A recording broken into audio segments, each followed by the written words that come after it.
ফুটন্ত গরম জলের মধ্যে দিলে কিন্তু রেসিপিটা একদম রেডি হয়ে যাবে। এতটা সহজ এই রেসিপি, আর খেতে কিন্তু অসাধারণ। একবার খেলে বারবার খেতে ইচ্ছা করবে। প্রথমে আমি নিয়ে নিচ্ছি সুজি, তার মধ্যে দিয়ে দিলাম পরিমাণ মতো জল।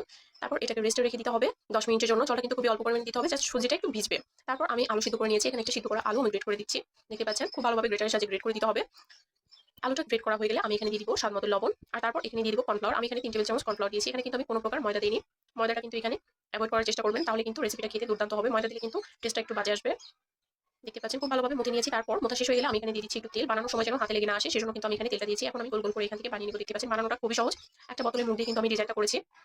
একটা ফুড কালারের বোতল ছিল, ফুড কালারটা কিন্তু শেষ হয়ে যায়নি। দেখতে পাচ্ছেন ফুড কালারটা এখনো আছে, সেজন্য আমি উপর করে ডিজাইনটা করে নিচ্ছি। আপনারা চাইলে এখানে অন্য যে কোনো ডিজাইন কিন্তু করে নিতে পারেন, কিন্তু চেষ্টা করবেন একটু ছোট করে করার, তাহলে কিন্তু খেতে ভালো লাগবে। চাইলে গোল ডিজাইনটাও কিন্তু করে নিতে পারেন। আমি ঠিক এভাবে জলটাকে গরম করে নিয়েছি, তার মধ্যে কিন্তু আমি বলগুলো দিয়ে দিচ্ছি। এটাকে আমি 10 মিনিটের মতো সিদ্ধ করে নিব। বলগুলো কিন্তু গলে যাবে না, চুলার আঁচটা কিন্তু মিডিয়াম অথবা হাইতে থাকলে কোনো সমস্যা নাই। ফুটিয়ে নিব। দেখতে পাচ্ছেন ফুটিয়ে কিন্তু এটাকে